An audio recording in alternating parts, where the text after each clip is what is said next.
Welcome back to HQ, presented by Geico. Get more with Geico. Trevor Lawrence got more last week. Latest quarterback to get a big-time money deal. Jags have him for 5 years, $275 million. That extension last week that could reach $282.5 with incentives. More on the guaranteed money in just a second, but here's Lawrence talking about the pressure that comes with such a big deal.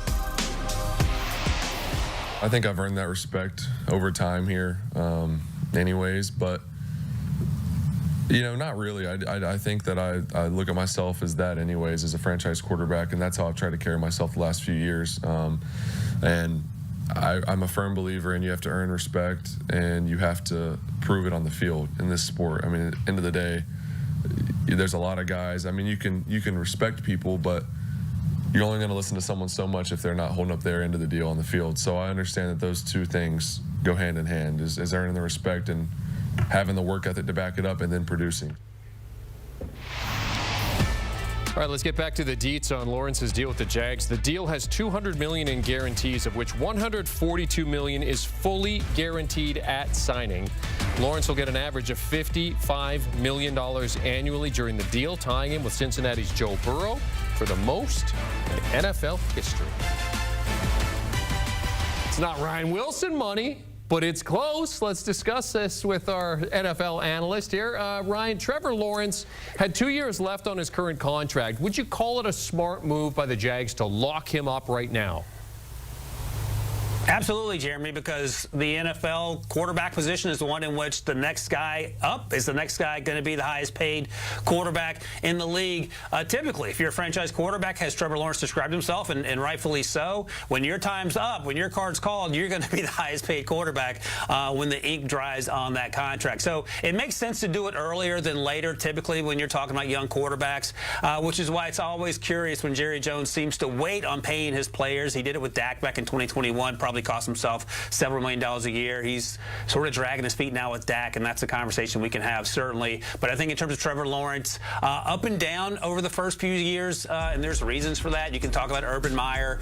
He was better in 2022, had a little dip last year, but part of that perhaps could be blamed on the injuries. He did struggle with turnovers, but there's no way the Jacksonville Jaguars are thinking about going in any other direction than Trevor Lawrence, and that means that you're going to have to pay him whatever the going rate is, and the going rate is Joe Burrow money, $55 million and a penny, and now Trevor Lawrence is the highest paid quarterback, and the question becomes, Jeremy, how long will he be the highest paid quarterback? Because there's some guys lined up looking to get paid also. Right, and Lawrence now the sixth quarterback making more than $50 million a year, and one of those guys that's looking for a new deal. You mentioned him, Dak Prescott, the Cowboys.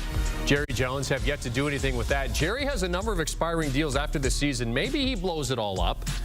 But Ryan, what makes the Dak situation unique? So here's the thing. It's not Dak, any concerns about his ability to play. He probably had one of his best seasons last year. Yeah, they lost that playoff game to the Packers and Jordan Love, but Dak Prescott doesn't play defense, and that defense no-showed for much of that game. I think Dak is every bit a franchise quarterback. His contract's up after this season, and if he hits the open market, he's going to make $60 million a year, it feels like. But when you're talking about the Cowboys, Jeremy, here's the concerns. Micah Parsons should make about $30+ million, maybe $35 million a year on his next deal. CeeDee Lamb probably wants J.J. Jefferson money, which is $35 million a year. If you do that and give Dak 55+, you're literally taking half of your salary cap, and it'll go up next year, of course, and spending it on 3 players. I don't think that's the best way to build a roster, but I'm not an NFL GM. I'm sure these are the things that keep Jerry Jones up at night, and that's the problem with Dak Prescott and trying to sort out how are you going to pay him, when is it going to happen. Sooner rather than later makes sense, but we've seen historically that Jerry Jones drags his feet on these things, and perhaps the longer he waits, the more it's going to cost him to sign Dak Prescott should other quarterbacks get signed in the interim. Yeah, as we know, the conundrum of having a number of good players is at some point you're going to have to pay them big-time money. Tua Tagovailoa is entering the final year of his rookie contract. What risks are involved with Tua when compared to some of these other guys?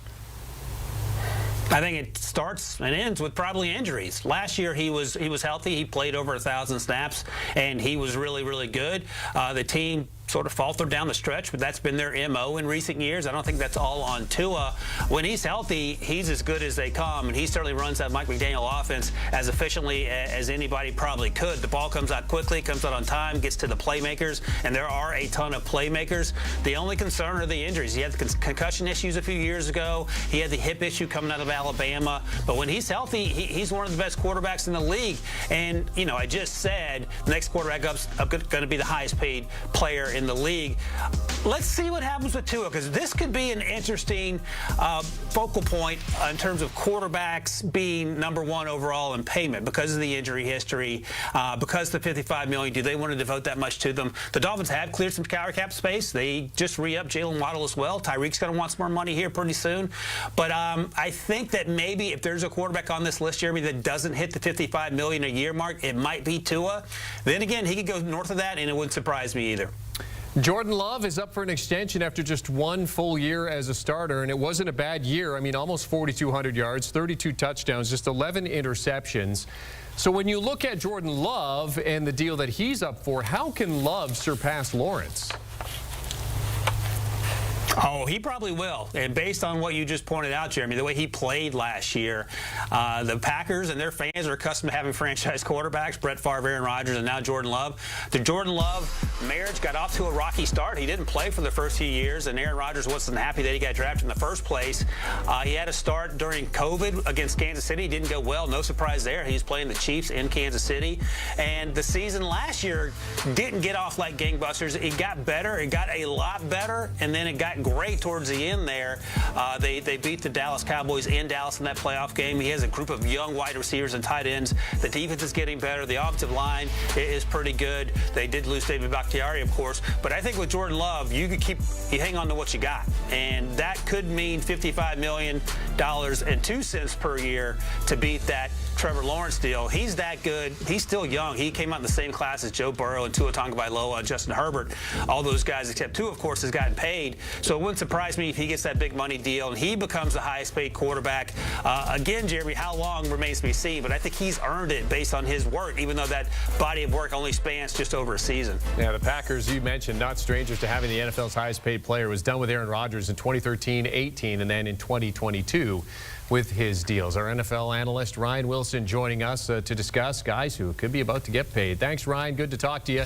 And of course, our season in terms of the NFL on CBS begins September the 8th. Week 1 early window, Jacksonville at Miami, T-Law versus Tua. We also have CJ versus AR-15 as the Texans visit the Colts. And in the late window, you get the Raiders and the Chargers. Jim Harbaugh's return to the NFL as the Chargers head coach. The NFL on CBS and streaming on Paramount+.